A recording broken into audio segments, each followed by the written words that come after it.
समन्ता चक्रवालेषु अत्रा गच्छन्तु देवता सद्धम्मं मुनिराजस्य सुनन्तु सग्ग मोक्खदं धम्मස්සවන කාලෝ අයං භදන්තා ධම්මස්සවන කාලෝ අයං භදන්තා ධම්මස්සවන කාලෝ අයං භදන්තා නමෝ තස්ස භගවතු අරහතු සබ්බ ධම්මේසු අප්පටිහත ඥානචාරස්ස දස බලධරස්ස චතුවේ සාරජ්‍ය විසරදස්ස සබ්බ සත්තුත්තමස්ස ධම්මිස්ස රස්ස ධම්ම රාජස්ස ධම්මස්සාමිස්ස තථාගතස්ස සබ්බඤුනෝ සම්මා සම්බුද්දස්ස නමෝ තස්ස භගවතු අරහතු සබ්බ ධම්මේසු අප්පටිහත ඥානචාරස්ස දස බලධරස්ස චතුවේ සාරජ්‍ය විසරදස්ස සබ්බ සත්තුත්තමස්ස ධම්මිස්ස රස්ස ධම්ම රාජස්ස ධම්මස්සාමිස්ස තථාගතස්ස සබ්බඤුනෝ සම්මා සම්බුද්දස්ස නමෝ තස්ස භගවතු අරහතු සබ්බ ධම්මේසු අප්පටිහත ඥානචාරස්ස දස බලධරස්ස චතුවේ සාරජ්‍ය විසරදස්ස සබ්බ සත්තුත්තමස්ස ධම්මිස්ස රස්ස ධම්ම රාජස්ස ධම්මස්සාමිස්ස තථාගතස්ස සබ්බඤුනෝ සම්මා සම්බුද්දස්ස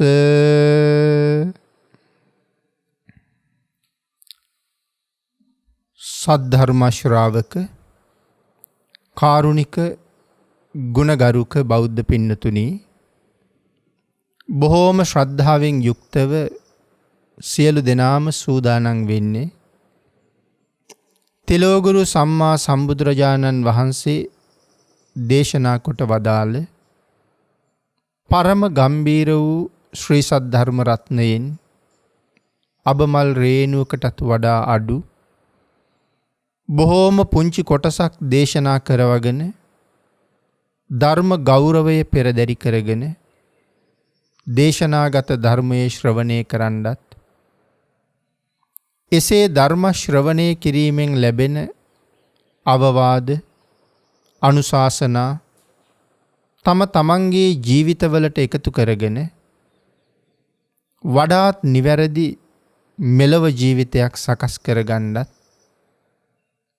නිවැරදි වුණ මෙලව ජීවිතයක් තුළින් සුගතිගාමී වූ පරලොව ආයති භවයකින් සැනසෙන්නත් අවසානයේ ප්‍රාර්ථනා කරන බෝධියෙන් සැප සහිත ප්‍රතිපදාවෙන් ඊ타ම ඉක්මන් භවයක උතුම් චතුරාර්ය සත්‍ය ධර්මය අවබෝධ කරගන්නත් බලාපොරොත්තු ඇතුවයි මේ ධර්ම ශ්‍රවණය කරන්න සූදානම් වෙන්නේ. පින්නතුනි, අද ධර්ම දේශනාවේ මාතෘකාව හැටියට මම යොදාගන්න කල්පනා කළේ උතුම් වූ මහා මංගල සූත්‍ර දේශනාවේ සඳහන් වන එක ගාථා රත්නයක්. මාතා පිතු උපට්ඨානං පුත්ත දාරස්ස සංඝහු අනාකුලාච කම්මන්තා ඒතං මංගල මුත්තමං. පින්නතුනි, මේ උතුම් ගාථා රත්නය තුල අන්තර්ගත වෙලා තියෙනවා මේ ලෝකයේ උතුම්ම මංගල කාරණා තුනක්. ඒ තමයි මව්පිය උපස්ථානය, අඹදරුවන්ට සංග්‍රහ කිරීම, නිරවුල් කර්මාන්ත. මේ කාරණා තුන මංගල කාරණා 38න් තුනක් හැටියට සඳහන් කරනවා. පින්නතුනි, අපි අද බලාපොරොත්තු වෙන්නේ මේ කාරණා තුනෙන් පළවෙනි කාරණාව පිළිබඳව සාකච්ඡා කරන්න. ඒ තමයි මව්පිය උපස්ථානය. පින්නතුනි, අපේ බුදුරජාණන් වහන්සේ මේ මව්පිය උපස්ථානය පිළිබඳව බොහෝ කරුණු දක්වලා තියෙනවා. අපේ භාග්‍යතුන් වහන්සේ ඒ අතර දේශනා කරපු එක ගාථා රත්නයක් තියෙනවා. බ්‍රහ්මාති මාතා පිතරෝ පුබ්බා චරියාති උච්චරේ ආහු නෙය්‍යාච පුත්තානං පජාය අනුකම්පකා. පින්නතුනි, මේ ගාථා රත්නය අපේ බුදුරජාණන් වහන්සේ දේශනා කොට වදාළෙම මව්පියන්ගේ උතුම් ගුණ කඳ වර්ණනා කිරීම උදෙසා. පින්නතුනි, මව්පියෝ කියලා කියන්නේ මහා බ්‍රහ්මයාය කියලා එක තැනක සඳහන් කළා. බ්‍රහ්මාති මාතා පිතරු පුබ්බා චරියාති උච්චරේ. දරුවන්ට පූර්ව ආචාර්යවරු කියලා දේශනා කළා. ආහු නෙය්‍යාච පුත්තානං. ඒ වගේම තමයි ආහුනෙය ගුණයෙන්ද යුක්තයි. පජාය අනුකම්පකා. තමන්ගේ දරුවන්ට මව්පියෝ තරම් අනුකම්පා කරන තවත් කෙනෙක් මේ ලෝකෙ නැහැ. ප්‍රජාවට මනාසේ අනුකම්පා කරනවා. ඒ මව්පියෝ ගැන උතුම් භාග්‍යතුන් වහන්සේ දේශනා කොට වදාළ තවත් දේශනා පාඨයක්. පින්නතුනි, අපි බොහොම කෙටියෙන් කල්පනා කළොත් මව්පියෝ කියන්නේ කවුද කියලා ඔබට මට මේ ලෝකේ උපදින්න අවස්ථාව උදා කරලා දුන්නේ යම් කෙනෙක්ද, ඒ දෙපළට අපි කියනවා මව්පියෝ කියලා. පින්නතුනි, අපිට මේ ලෝකේ උපදින්න අවස්ථාව හදලා දුන්නා කියලා කියන්නේ නිමක් නැති සසර ගමනේ අපි ඉපදිනවා මැරෙනවා. නැවත උපදිනවා නැවත මැරෙනවා. නැවතත් උපදිනවා නැවතත් මැරෙනවා. ඉපදෙමින් මැරෙමින් යන මේ සසර ගමන කවද පටන් ගත්තද? කොතනින් ඉවර වෙනවද? මේ කාරණාව අපි දන්නේ නැහැ. පින්නතුනි, එතෙක් සසර ඇවිදින තාක්කල් අපිට හැම භවයකම උපතක් දුන්න අයට කියනවා අම්මයි තාත්තයි කියලා. මේ සාමාන්‍ය ස්වභාවය මේ කතා කරන්නේ. ධර්මයේ නම් අම්මෙක් නැතුව තාත්තෙක් නැතුව ඉපදුන අය ගැනත් බොහෝ විස්තර තියෙනවා. නමුත් මේ සාමාන්‍ය ලෝකෙ ගැනයි මේ කතා කරන්නේ. අම්මා කෙනෙක්, තාත්තා කෙනෙක් දරුවෙක් හදා වඩා ගන්න බොහෝම කැමතියි. මව්පියන්ගේ ජීවිතයේ විශේෂ ප්‍රාර්ථනාවක්, බලාපොරොත්තුවක් දරුවෙක් කියලා කියන්නේ. ඒ නිසා දරුවෙක් කුසට ආවහම ඒ දරුවා ආරක්ෂා කරන්නේ පුදුමාකාර වගකීමක් සහිතව. තමන්ගේ දරු ගැබ රැක ගන්න මවක් මොන තරම් වෙහෙසෙනවද? දරුවා කුසේ වැඩෙන කාලේ මවක් කොයි තරම් දුක් විඳිනවද? පින්නතුනි, කොයි තරම් දුක් විඳත් ඒ දරුවා පිළිබඳව තියෙන සෙනෙහසේ කිසි අඩුවක් නැහැ. මේ ලෝකේ ජීවත් වෙන අපි හැමෝම වැඩියෙන්ම ප්‍රිය කරන්නේ අපේ ජීවිතේට. ජීවිතේට ඒ තරම්ම කැමති අපි ජීවිතේ රැකගන්න කොච්චරනම් දේවල් කරනවද? නමුත් පින්නතුනි, මේ ලෝකෙට ඉපදිලා තනියම ජීවත් වෙන්න පුළුවන් කාලේ එනකන් අපිට මේ ජීවිතේ පවත්වන්න බෑ. ඒක පවත්වන්න කාගේ හරි උපකාරයක් ඕනේ. ආන්ගේ උපකාරය අපිට ලැබෙන්නේ අනික් හැමෝටම වඩා මව්පියන්ගෙන්. මම මුලින් සඳහන් කළානේ අපි ජීවිතයට කොච්චර කැමතිද කියලා. ජීවිතයට කොච්චර කැමති වුණත් ඒ ජීවිතය අපිට රැකගන්න බැරුව යනවා. මව්පියෝ නොහිටියානම් දරුවෙක් තමන්ගේ මව්පියන්ට තියෙන පුදුම ණයක් අපේ භාග්‍යතුන් වහන්සේ දේශනා කළානේ. දරුවන්ට කවදාවත් මව්පියන්ට තියෙන ණය ගෙවලා ඉවර කරන්න බෑ කියලා.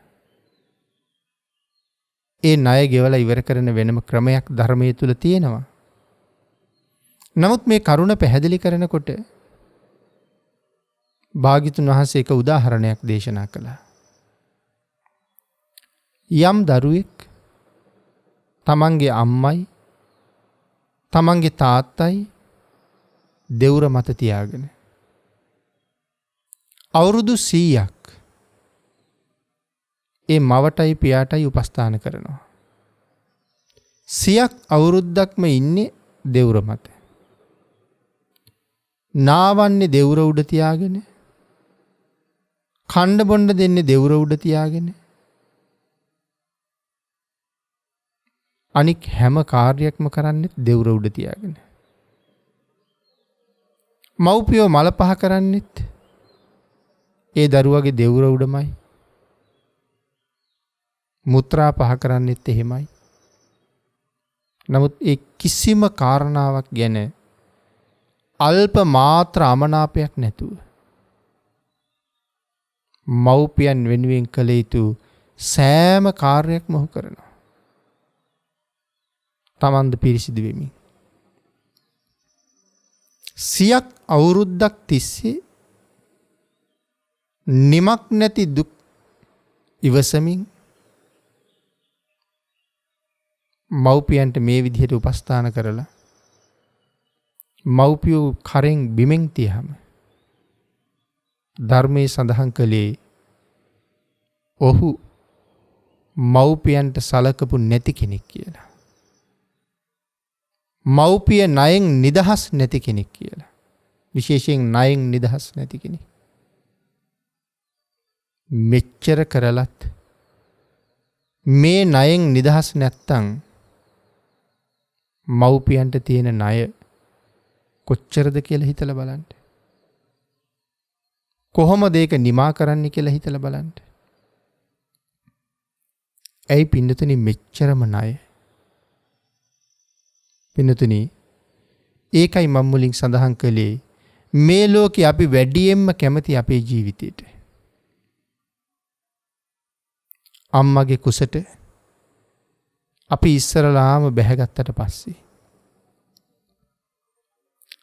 අම්මට හිතුනොත් මට දැම්ම දරුවෙක් එපා කියලා. ඒ අම්මට පුළුවන් දරුවා කුසෙන් අයින් කරලා දාන්න. තාත්තට හිතුනොත් අපිට දැම්ම දරුවෙක් එපා කියලා අම්මට කියලා දරුවා කුසෙන් අයින් කරවන්නත් පුළුවන්.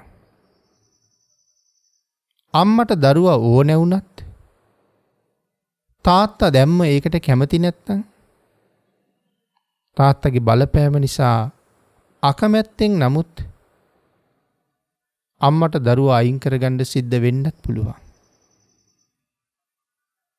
පින්නතුනි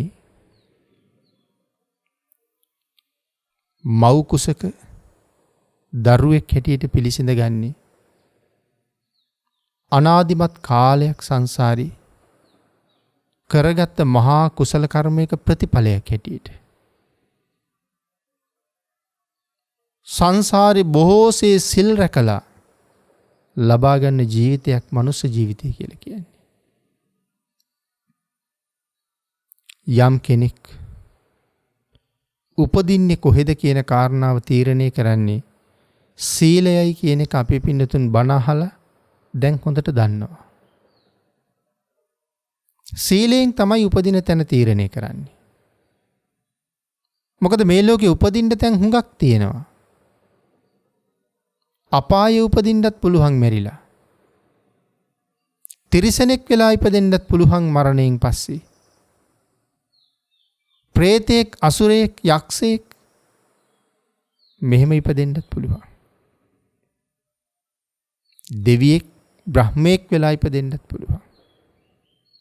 මිනිසෙක් වෙලා ඉපදෙන්නත් පුළුවන්. දෙව්ලොව, බඹලොව, මනුලොව උපදින්න සිල් තියෙන්න ඕනේ. සතර අපායේ උපදින්න නම් බොහෝ දෙනා ඔය ඉන්න විදිහ හොඳටම හොඳයි.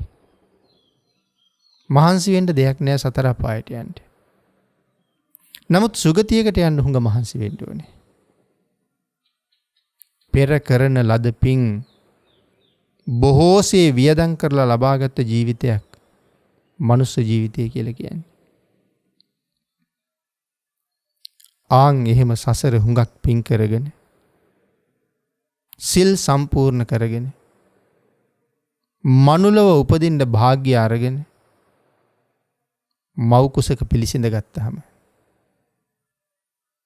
ඒ මව ඒ පියා ඒ දරු කලලේ කුසෙන් ඉවත් කරන්න කටයුතු කරනවා නම් ඒක මොනතරම් සාහසික අපරාධයක් වෙයිද? නමුත් පින්නතුනි මේ ලෝකේ මේ මොහොත වෙනකොටත් ඒ වාගේ දේවල් කොච්චර වෙනවද? වසවිස අපේ ජීවිතය විනාශ කරලා දානවා. යමක් කමක් කරන්න පුළුවන් කෙනෙක්, දුවන්න පනින්න පුළුවන් කෙනෙක්, එවන් කෙනෙකුට කවුරු හරි වසපොවන්න આવොත් කවදාවත් තමන්ගේ කට විවෘත කරලා ඇති තරම් පොවන්න කියලා බලාගෙන ඉඳීද?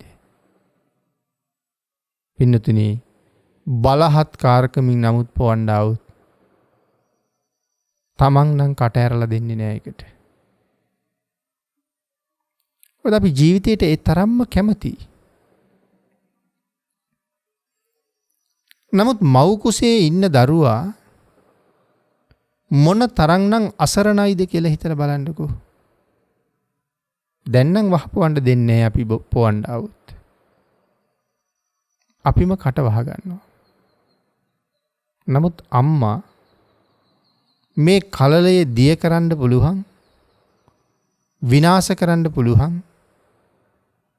දරුවට විෂ සහිත යමක් ශරීරගත කරගත්තොත් මේ දරුවා කොහොමද ඒක තමන්ගේ ශරීරගත වෙන එක නවත්තගන්නේ?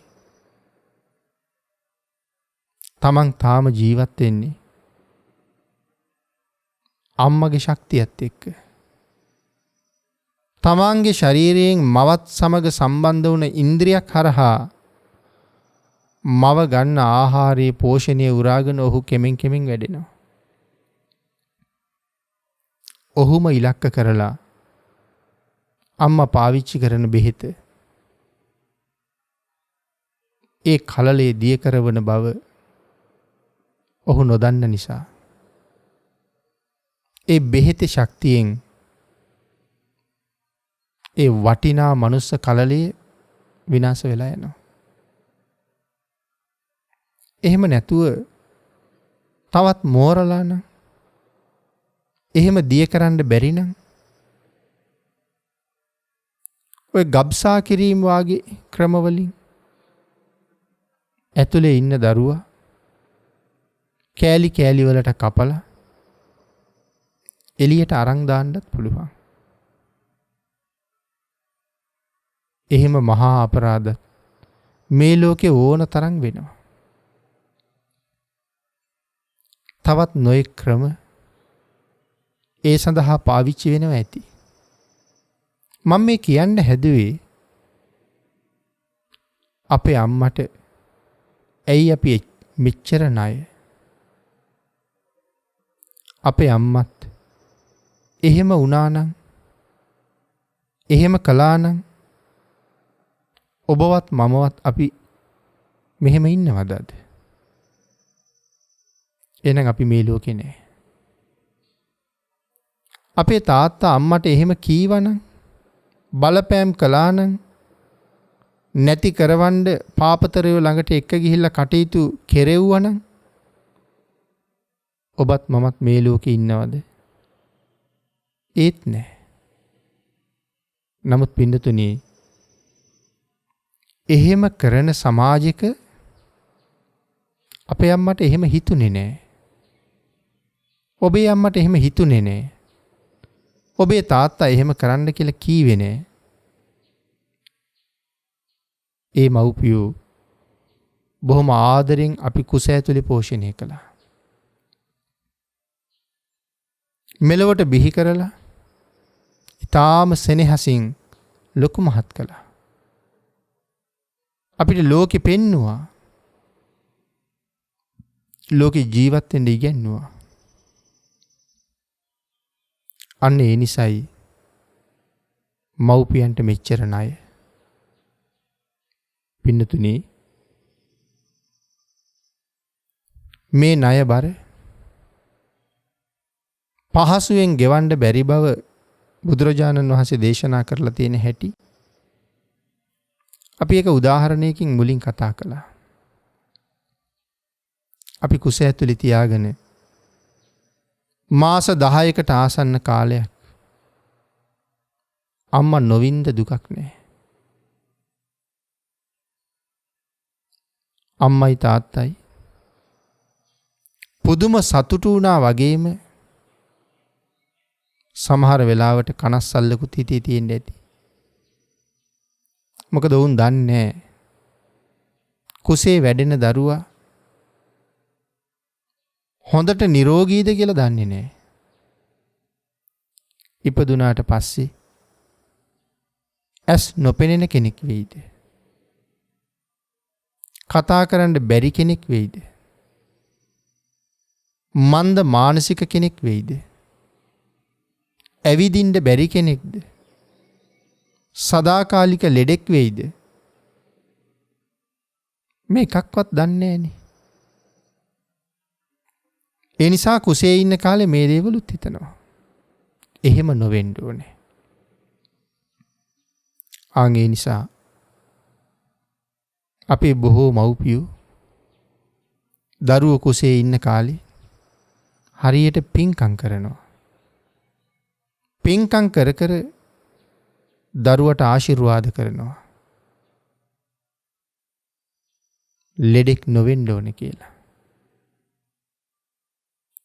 සමහර තාත්තලා කොයි තරම් මහන්සි වෙලා හවස ගෙදර ආවත් නිදාගන්න සූදානම් වෙනකොට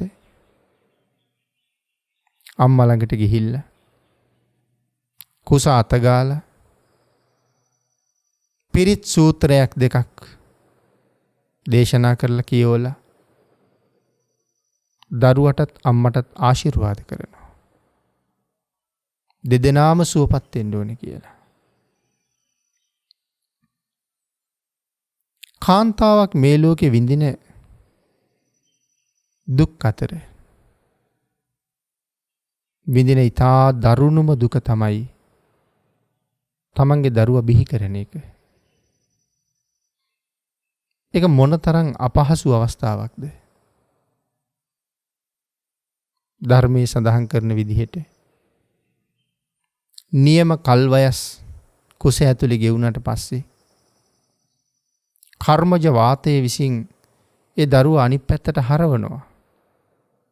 එතකොට දරුවට දැනෙන්නේ පුදුමාකාර වේදනාවක්.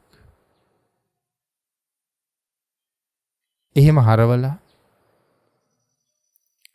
උපත් මාර්ගයේ දිහාට තල්ලු කරනකොට වාතයෙන් අම්මට දැනෙන වේදනාව මෙතෙකයි කියලා කියන්න බැරි තරම්. සමහර වෙලාවට මගක් දරුවා එළියට එනකොට හිර වෙනවා. වෛද්‍යවරුන්ට ඒ වෙලාවේ සිද්ධ වෙනවා සත්කම් පවා සිද්ධ කරන්න. නැත්නම් දරුවා එළියට ඇදලා ගන්න වෙන ක්‍රම පාවිච්චි කරන්න. එවන් අවස්ථාවන් වල පින්නතුනි අම්මගේ ශරීර අවයව කපන්න වුණත් අමුවේම කරන්න සිද්ධ වෙනවා. දරුවෝ ඉපදෙනකොට මවගේ ශරීර අවයව ඉරෙනවා සමහර වෙලාවට. ඔක ධර්මයේ සඳහන් කළේ දරුවෙක් මේ ලෝකෙට උපද්දනවා කියලා කියන්නේ හරියට ඇත්පැටියෙක් වියසිදුරෙන් එළියට අදිනවා වගේ වැඩක් කියලා. ඒ තරම් දුකක් විඳිනවා දරුවා බිහි කරන්න. වර්තමානයේ නම් සමහර වෙලාවට අම්මගේ කුස මැදින් කපලා දරුවා එළියට ගන්නවා. සමහර අයගේ නම් හිරිවට්ටලා සිහිසුන් කරලා එහෙම කරනවා. නමුත් හිරිවැට්ටීම් ආදිය කරලා එහෙම කරන්න ගියපු සමහර අවස්ථාවන් වල සමහර මව්වරු කියලා තියෙනවා මගේ කුස කපන වෙලාවේ ඇඟ හොඳට හිරිවැටිලා තිබුණේ නැහැ කියලා. මට ඒ වෙලාවේ හොඳටම දැනුණා. කෑ ගහලා ඇඬුවා කියලා කියනවා. නමුත් පින්නතුනි අමුවේම එහෙම කැපෙනකොට අඬා නමුත් ඒ දුක ඉවසනකොට තමන්ගේ දරුවා පිළිබඳව තියෙන මෛත්‍රී ගුණයමයි තියෙන්නේ. ඒ තරම් දුක් විඳලා තියෙනවා. නමුත් මෙලව එළියට ගත්තට පස්සේ ඒ දරුවා අඬන හඬ ඇහුනහම සමහර වෙලාවට අම්මට අර වේදනාවල් ඔක්කොම අමතක වෙනවා. සමහර මව්වරු දරුවා ඉපදුනහම හොඳට අහගෙන ඉන්නේ අඬනව ඇහෙනවද කියලා. වෛද්‍යවරුන්ගෙන් පවා සමහරලාට අහනවා ඇයි අඬන්නේ නැත්තේ කියලා. මගේ දරුවා නිරෝගීද කියලා. ජීවත් වෙලා ඉන්නවද කියලා. තමන්ගේ වේදනාවල් පසෙක තියලා දරුවා ගැන අහනවා. ඔබ දන්නවා සමහර මව්වරු දරුවෝ උපද්දවන්න ගියහම දරුවට ජීවිතේ දීලා අම්මා මැරිලා යනවා. උපද්දවන්න ගියහම සමහර වෙලාවට අම්මගේ දරුවගේ දෙන්නගෙම ජීවිතය අනතුරේ වැටෙනවා. සමහර වෙලාවට කියන්නේ මම මැරුණත් දරුවා බේරගන්න කියලා. තමන්ගේ දරුවට මෙලොව එළිය දක්වලා මැරිලා යන අම්මලා ගැන ඕන තරම් අහලා තියෙනවා. ඒ මව්පියන්ගේ සෙනෙහස අපි භාග්‍යතුන් වහන්සේ දේශනා කළේ ඒකයි. බ්‍රහ්මාති මාතා පිතරු.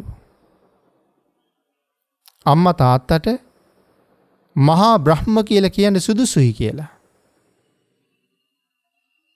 දරුවා බිහි කරන්න ගිහිල්ලා අම්මා එවන් මහා දුක් කන්දරාවක් විඳිනකොට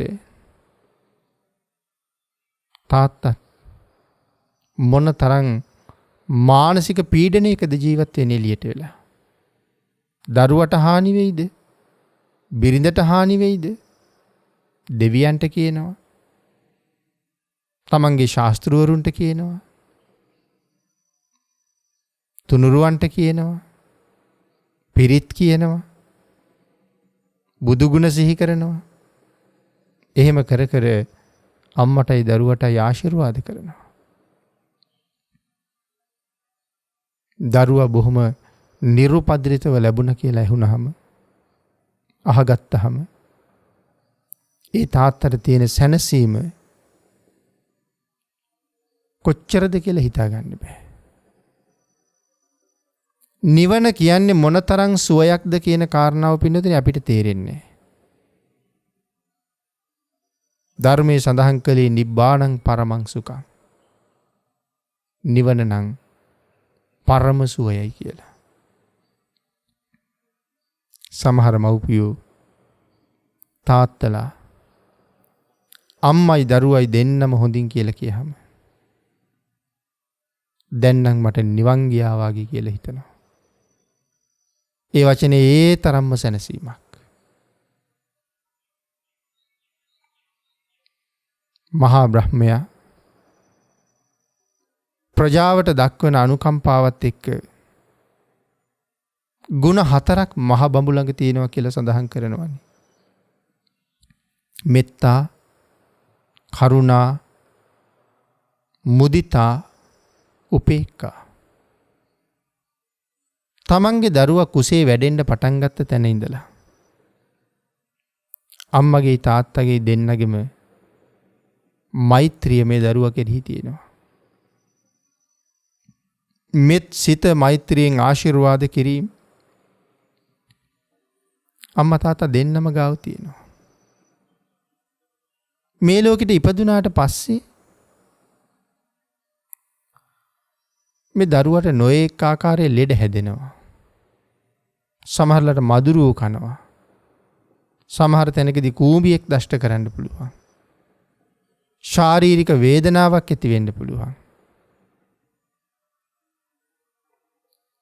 උණක් හිස රදයක් මේ වාගේ දෙයක් ඇති වුණත් කියා ගන්න බෑ කාටවත්. උඩු බැල්ලට ඉඳගෙන අඬන්න විතරයි පුළුවන්. ඒ වෙලාවට මව්පියන්ගේ හිතවල පුදුමාකාර කරුණාවක් ඇති වෙනවා. තේරෙන්නෙත් නෑ මොනව කරන්නද කියලා. ඒ උණද කියලා කියන්නත් බෑ. හිසේ රදේද කියලා කියන්නත් බෑ. බඩේ කැක්කුමද කියලා කියන්නත් බෑ. ඒ මොකවත්ම කියාගන්න බෑ. උණ හිසේ රදේ කියලා නම් සමහරලාට ඇඟපත අත ගාලා හරි තේරුම් ගන්නවා. බඩරි දෙනවා නම් කාටද කියන්නේ? ඇහැරි දෙනවා නම් කොහොමද දැනගන්නේ? කනරි දෙනවා නම් කොහොමද දැනගන්නේ? ශාරීරියේ කොතන හරි කොහොඹුවෙක් වගේ කනවා නම් කොහොමද දැනගන්නේ? දරුවා අඬනවා දකින්න තුරු දන්නේ. ඉතින් මහ පුදුම කරුණාවක් තියෙන්නේ මොකද දන්නේ කියලා. සමහර වෙලාවට පොඩි ළමයි රෑ එළි වෙනකම්ම අඬනවා. අම්මයි තාත්තයි දෙන්නම නිදි මරනවා. අඬන හේතුව තේරෙන්නෙම නැහැ. බොහෝ වෙලාවට වෙන්නේ ඔවුන් දෙන්නත් අඬනවා. වෛද්‍යවරයෙක් ගාවට ගෙනහිල්ලා කරුණ හොයාගෙන ප්‍රතිකාර කරනකම් පහුවදා එළි වෙනකම් නිදි වර්ජිතව තමනුත් අඬනවා. කරුණාව ඉතින් මේ කරුණාව කියන වචනය, මෙත්තාව කියන වචනය තව කොයි තරම් පැහැදිලි කරන්න ඕනේද? මුදිතා. දරුවෝ ලොකු වෙලා ටිකක්. දැන් දුවනවා, පනිනවා, සෙල්ලම් කරනවා, ක්‍රීඩා කරනවා, පාසල් යනවා. ඒ දිහා බලාගෙන මධ්‍යස්ථ සිතින් කටයුතු කරනවා. අවශ්‍ය දේවල් ශක්ති ප්‍රමාණයෙන් හැමදේම සපයලා දෙනවා. නිරන්තරයෙන් ආරක්ෂාව ගැන හිතනවා. ඉල්ලන දේවල් ගෙනල්ලා දෙනවා. පුළුවන් ප්‍රමාණය දේවල්. කෑමට කැමති දේවල් හදලා දෙනවා. දරුවෝ ලොකු මහත් වෙලා ඉගෙන කියාගෙන තමන්ගේ වැඩ තනියම කරගන්නවා. රැකී ආරක්ෂා කරගන්නවා. හරි හම්බ කරගන්නවා. ආවාහ විවාහ වෙලා තමන්ට පෞද්ගලික වුණ ජීවිත ගත කරනවා. මව්පියෝ දරුවා කුසේ හිටපු කාලේ ඉඳලා ඉපදුන අවස්ථාවේ ඉඳලා ලොකු මහත් වෙච්ච ආකාරය ගැන හිත අද ඉන්න තැන දිහා බලලා බොහොම උපේක්ෂා සහගත වෙනවා. සතුටු වෙනවා. සමහර වෙලාවට විවේකීව ගිහිල්ලා වයසක අම්මා තාත්තා එක්ක කතා කර ඉන්නකොට ඒ පුංචි කාලේ ගැන මව්පියෝ කියනවා. අද ඉන්න තැන ගැන හිතලා හරියට සතුටු වෙනවා. උපේක්ෂාව. පින්නතුනි, මෙවන් මහා ගුණ හතරක් අම්මා තාත්තා ළඟ තියෙනවා තමන්ගේ දරුවා සම්බන්ධයෙන්. නමුත් මහා බ්‍රහ්මයා ළඟ සකල ප්‍රජාව සම්බන්ධයෙන් මේ ගුණ හතර තියෙනවා. මව්පියෝ ළඟත් දරුවෝ පිළිබඳව ඒ ගුණ තියෙන නිසා මහා බ්‍රහ්ම කියලා කියනවා. పూర్ව ආචාර්යවරු කියලාත් කියනවා. ඊටාම කුඩා කාලේ මග නොමග පෙන්වන්නේ මව්පියෝ. භාග්‍යතුන් වහන්සේ දේශනා කළානේ. මව්පියන්ගෙන් දරුවන්ට වෙන්න ඕන යුතුයකම් 5ක් තියෙනවා කියලා. ඒකේ පළවෙනි යුතුයකම තමයි පාපා නිවාරෙන්ති. පවෙන් වළක්වන්න ඕනේ. මොකද කුඩා ළමයි පවුද පින්ද කියන කාරණාව දන්නේ නැහැ. පාපයක් සිද්ධ වුණොත් පින්නතෙනි දන්නවද නැද්ද කියන කාරණාව බලපාන්නේ නැහැ. පොඩිද ලොකුයිද කියන කාරණාව බලපාන්නේ නැහැ. අකුසලේම තමයි. ඒක නිසා පවෙන් වළක්වන්න ඕනේ. පොඩි ළමයි සත්තු මරන්න හරි කැමතියි. ළඟට එන කූඹියා පවා මරනවා. කැරපොත්තා පත්තෑ නමුත් ළඟින් ගියොත් කකුලෙන් හරි පාගලා මරන්න උත්සාහ කරනවා. අතේ තියෙනවා නම් යමක් එයින් ගහලා හරි මරන්න හදනවා. ඒ ළමයින්ගේ හැටි. නමුත් පින්නතුනි, එහෙම කළොත්, එහෙම වුණොත් මේ ළමයාය කියලා ඔහුට රැස් වෙන අකුසලයේ අඩුවක් නැහැ.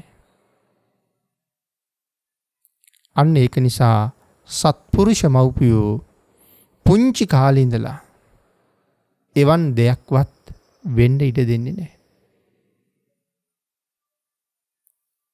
ඒ වගේම තමයි කතා කරනකොට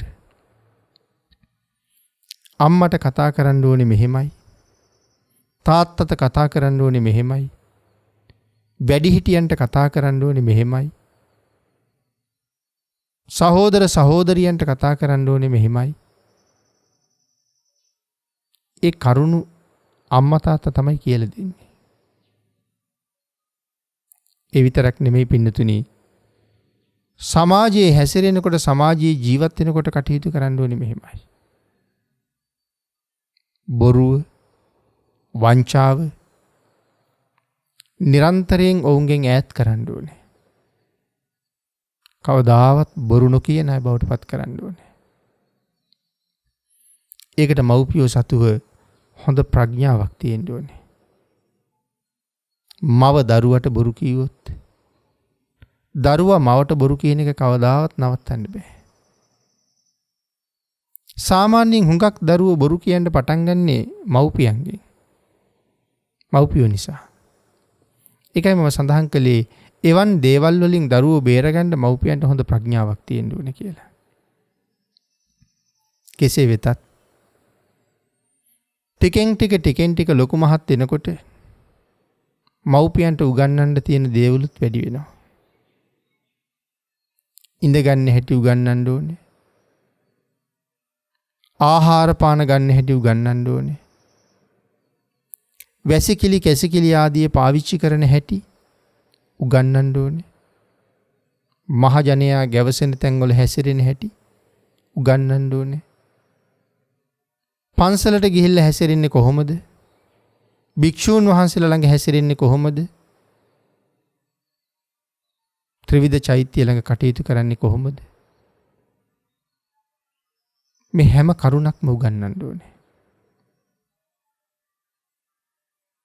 ආන්ගේ කරුණු ටික හරියට මනවින් යම් අම්මෙක් තාත්තෙක් තමන්ගේ දරුවන්ට උගන්වනවා නම් එවන් දරුවෝ ලොකු වෙන්න රටට ජාතියට ආගමට මහ මෙහෙවරක් කරන සත්පුරුෂයෝ බවට පත් වෙනවා. ඒ කරුණු උගන්වන්න ඕන නිසා ගුණ දහමින් පෝෂණය කළ යුතු නිසා මව්පියෝ පූර්ව ආචාර්යවරු බවට පත් වෙනවා. දරුවන් නැමැති ප්‍රජාවට මව්පියන්ගෙන් ලැබෙන අනුකම්පාව මේ පූර්ව ආචාර්යවරයාගේ භූමිකාව ඒ තුළ බොහොම විශේෂයි පින්නතුනි. මෙලවට බිහි කරපු දරුවට අම්මා කිරිපොවන්නේ පින්නතුනි සෙනෙහස නිසාමයි. අම්මගේ සෙනෙහස කොයි තරම්ද? මේ ලෝකේ කාන්තාවකගේ ඇඟි කිරි තියෙනවා කියන කතාවක් කොහෙවත් සඳහන් වෙලා නැහැ. අහවල් තැනයි කිරි තියෙන්නේ කියලා කියන්න තැනකුත් නැහැ. ශරීරයේ කොහෙන් කොතනින් කපලා බැලුවත් කිරි එන බවක් පේන්නෙත් නැහැ. කොතනින් කැපුණත් කොතනින් බැලුවත් රක්ත වර්ණ රුධිරයම තමයි ගලන්නේ. මවක් දරුවෙකුට කිරිපොවන පියයුරු කපලා බැලුවත් ලේ මිසක් පින්නතුනි කිරි නම් එන්නේ නැහැ. ඒ වුණාට දරුවට බඩගිනි හැදිලා අම්මගෙන් කිරි ඉල්ලනකොට අම්මට පුළුවන් ඒ දරුවට කිරි දෙන්න. ශරීරයේ පුරාම දුවන රක්ත වර්ණ රුධිරය ශ්වේත වර්ණයට පත් කරලා තමන්ගේ දරුවගේ කුසගින්දර නිමණ්ඩ අම්මෙකුට පුළුවන් කියන එක මේ ලෝකේ පුදුමයක් නෙමෙයිද? මේ ලෝකේ නම් කරන පුදුම ගොඩක් තියෙනවා. ඒ පුදුම අතරට එකතු විය යුතුම පුදුමයක් පින්නතුනි එක. ඒ තරම් ආශ්චර්යජනක සිදුවීමක්. අනිත් එක හිතන්නකෝ පින්නතුනි. කිරි බවට පත්ුනේත් රුධිරයම තමයි. තමන්ගේ ලේ කිරට හරවලා දුන්න කියලානේ අපි කියන්නේ. එහෙනම් අපේ මේ අතපය මහත් වෙලා තියෙන්නේ, කරදඬු උස් වෙලා තියෙන්නේ අකමැත්තෙන්. නමුත් අම්මගේ ලේ බීලා කියලා කිව්වොත් ඒක වරදක් නෑ. හැබැයි අපි මේ බීපු රුධිරයට අපි කිව්වේ කිරි කියලා. ලේ බොනවා කියලා නෙමෙයි. ලේ මොනතරම් දුර්ගන්ධයිද? අපි හැමෝම දන්නවා ලේ ගඳයි කියලා. පිලී ගඳයි. ලේ වල එන්නේ මොන වාගේ රහක්ද කියලා ඇහුවොත් ලේ වල එන්නේ නිකන් මලකඩ රහ වාගේ එකක්. නමුත් පින්නතුනි පුංචි ළමයි සිප ගන්න වැඩි හිටියෝ හුඟ කැමති. ලොකු අය පොඩි අය හැමෝම පොඩි දරුවෝ සිප ගන්න කැමති. එහෙම සිපගත් අය කියන වචනයක් තමයි කිරි සුවඳයි කියන එක. පොඩි අය ළඟ කිරි සුවඳයි. එතකොට ඒ කාගේ සුවඳද තියෙන්නේ? ඒ අම්මගේ සුවඳ. ඒ අර ලේවල සුවඳ. හැබැයි ලේ ගඳයි. ඒ ලේයම අම්මගේ සෙනෙහස කැටි කරලා එකතු කරලා ශ්වේත වර්ණයට පත් කරලා දරුවගේ ශරීරගත කරනකොට ඒක හරි සුවඳයි. ඒ සෙනෙහසේ තරම. තාත්තගේ සෙනෙහස. පින්නතුනි මේ දරුවා වෙනුවෙන් තාත්තා කොච්චර මහන්සි වෙනවද? හරි හම්බ කරන්න. සමහර තාත්තලා හේන් කොටනවා. සමහර තාත්තලා කුඹුරු කොටනවා. සමහර තාත්තලා හේන් කුඹුරු නැති නිසා ඉඩකඩම් හිග නිසා තවත් නොයෙක් වැඩවල යෙදෙනවා. සමහරු කුලී වැඩට යනවා. සමහරු කළුගල් කඩනවා. තවත් බොහොම බරපතල වැඩ කරනවා. සමහර කාලෙට අවුව වැටෙනකොට ඒ අවුවේ හිටියම කලන්තේ වාගේ පිච්චෙනවා ඒ අවුවට. ඔබ දන්නවා එවන් අවුවක දවසක් දෙකක් තුනක් අවුවට නිරාවරණය වුණාම හැමේ වර්ණේ පවා වෙනස් වෙනවා. නමුත් තාත්තා උදේ ඉඳලා රෑ වෙනකන් ඒ මහා කාෂ්ඨක අවුවේ හේනේ උදුළු ගන්නවා. කුඹුරේ වැඩ කරනවා. ගලක් උඩට වෙලා උඩිනුත් රත් වෙනවා. යටිනුත් රත් වෙනවා. කළුගල් කඩනවා. උදුළු ගාන්න ගියාම කකුල් කැපිලා, නියපොතු ගැලවිලා, නියපොතු නරක් වෙලා, තුවාල වේදනා විඳ විඳ ලේ හලහල කොච්චර දුක් විඳිනවද? කළුගල් කඩන්න ගියාම ගල් පතුරු වැදිලා, පිහිය වලින් කැපුණා වගේ කැපිලා ලේ ගලනවා. නමුත් වැඩ නවත්තලා ගෙදර යන්නේ බැරිම වුණොත්. මොකද අද වැඩ කළේ නැත්තම් හවස ළමයිට කන්න දෙන්න හාල් ටිකවත් ගෙදර නැහැ. පන්ති යන්න මුදල් දෙන්න, ඉස්කෝලේට යන අවශ්‍යතා සම්පූර්ණ කරන්න, ඇඳුම පැළඳුම අරන් දෙන්න මිල මුදල් ගෙදර නැහැ. කළුගල් ටේලරයක් දෙකක්වත් කඩා නොගත්තොත් මේ අවශ්‍යතා ටික සම්පූර්ණ කරන්න බෑ. සමහර වෙලාවට ඇඳගෙන ඉන්න සරමම ඉරලා කටේ තියෙන බුලත් අපේ තුවාලෙට තියලා ඕකෙන් බැඳගෙන ආයෙ වැඩ කරනවා. හේන් කුඹුරු කොටන්න ගියහම මොන තරම් මහ පොළොවේ ගැටුණද, හැපුණද? අපි දැකලා තියෙනනේ උදළු. පින්නතුනේ උදැල්ලක් අඟල් 8ක් 10ක් දිගයි. මේ උදැල්ල බන්ද ගාවට ගෙවෙනකම්ම උදළු ගන්නවා. එහෙම ගෙවිලා පරණ උදළු කටු සමහර ගෙවල් වල තියෙනවා. එකක් නෙමෙයි, දෙකක්, තුනක් නෙමෙයි, 10 15 තියෙනවා. යකඩකින් හදාපු උදැල්ල බන්ද ගාවට ගෙවිලා උදුළු ගාන්න බැරි වෙන තැනට එනකම්ම ගෙවෙනකන් මේ මහ පොළොවේ කොච්චර කොටන්නේ නැද්ද? ඒ උදැල්ලට කතා කරන්න පුළුවන් වුණා නම් කීයක් දේවල් කියයිද?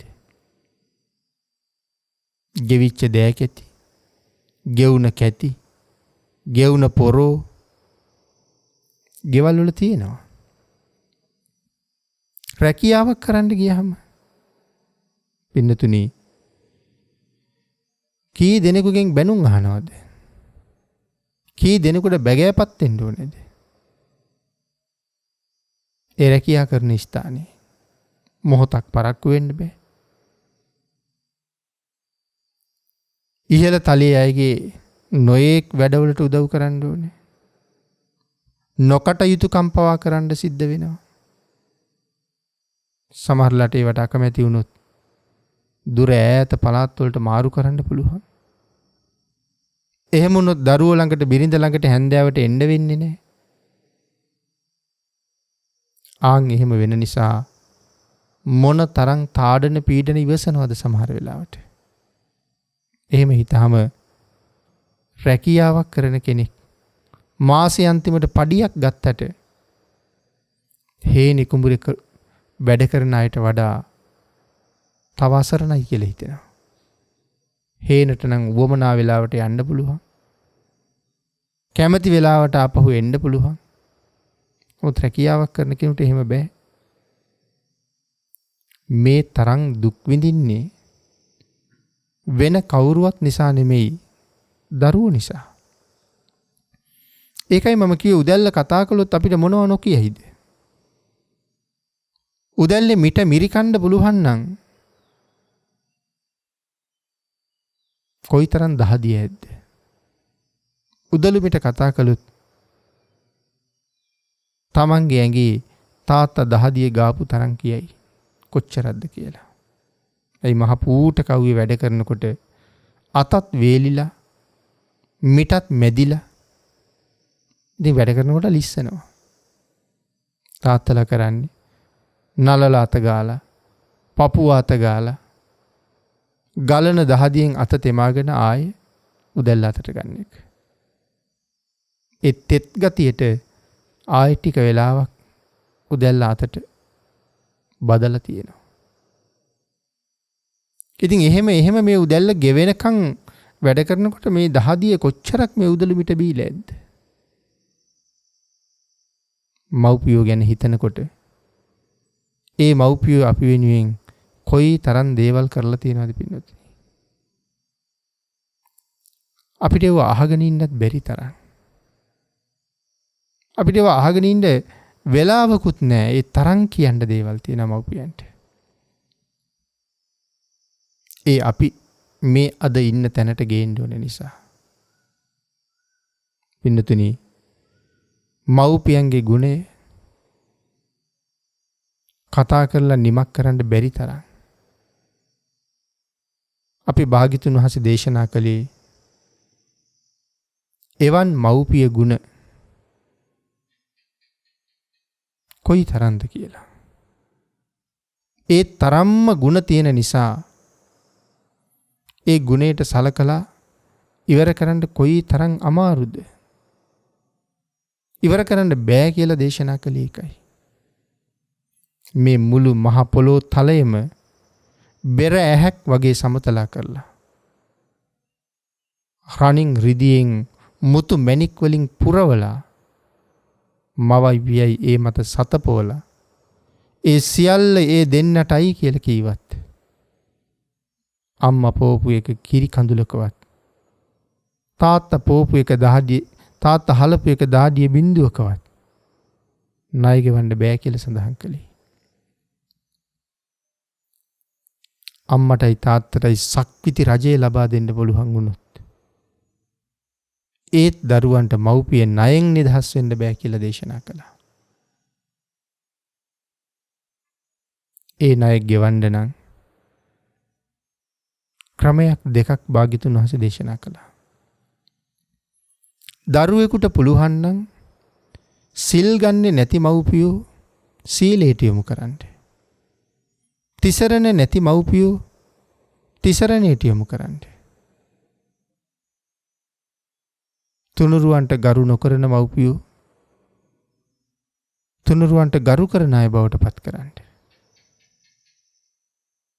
දන් දෙන්නේ නැති ලෝභ මව්පියෝ දන් දෙන අය බවට පත් කරන්න. යම් දරුවෙකුට පුළුවන් නම් ආන් ඒ දරුවා මව්පිය ණයෙන් නිදහස් කියලා දේශනා කළා. කෙටියෙන් කිව්වොත් අම්මයි තාත්තයි සතර අපායෙන් මුදවන්න යම් දරුවෙකුට පුළුවන් නම් ඒ දරුවා මේ ලෝකේ මහ පුණ්‍යවන්තයෙක් කියලා සඳහන් කළේ. පින්නතුනි, මේ කරුණු අපි නිතර නිතර හිතන්න ඕනේ. දරුවන්ට ඒ ගැන නිතර උගන්වන්න ඕනේ. නිතර නිතර බණ අහන්න දුන්නාම ධර්මයෙන් මේ කරුණු හරියට ඉගෙන ගන්න පුළුවන්. එදාට උන් මව්පියෝ ගැන හුඟක් දේවල් හිතනවා. මව්පියෝ පිළිබඳව ආදරයක් සෙනෙහසක් ඇති කරගන්නවා. ධර්ම දේශනාවට තියෙන කාලයත් නිමා වෙලා නිසා අදට මේ ප්‍රමාණයකින් අපි ධර්ම දේශනාව නතර කරමු. නිමක් නැති මව්පිය ගුණය අපේ භාග්‍යතුන් වහන්සේ පවා දේශනා කොට වදාළේ. මහ බෝසතාණන් වහන්සේ පවා බුදු බව ප්‍රාර්ථනා කරගෙන ඉන කාලේ මව්පියන් වෙනුවෙන් කරපු කැපකිරීම අසීමාන්තිකයි. භික්ෂූන් වහන්සේලාට පවා දේශනා කළා මහණෙනි, පැවිද්දෙක් හැටියටත් මව්පියන්ට උපස්ථාන කරන්න පුළුවන් කියලා. මේ ශාසනයේ අම්මා තාත්තා වෙනුවෙන් සිවුරු ඇරලා යන්න ගියපු හාමුදුරුවෝ කී දෙනෙක් නම් භාග්‍යතුන් වහන්සේ එහෙම දේශනා කරපු නිසා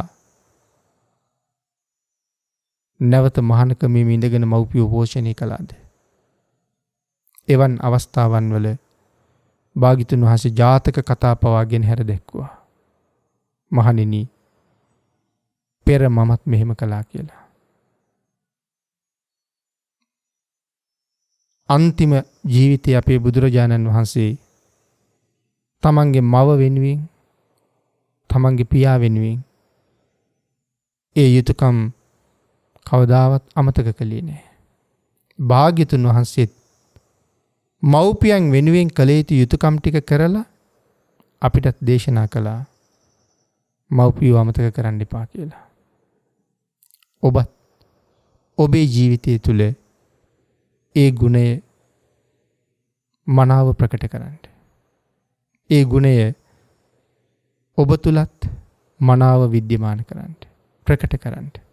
එදාට ඔබ ණය නැති කෙනෙක්. එවන් ජීවිතයක් පෝෂණය කරන්න ඔබටත් රත්නත්‍රි ආශිර්වාදයෙන් ශක්තිය, ධෛර්යය, භාග්‍ය, වාසනාව උදා වේවා කියලා ආශිර්වාද කරනවා.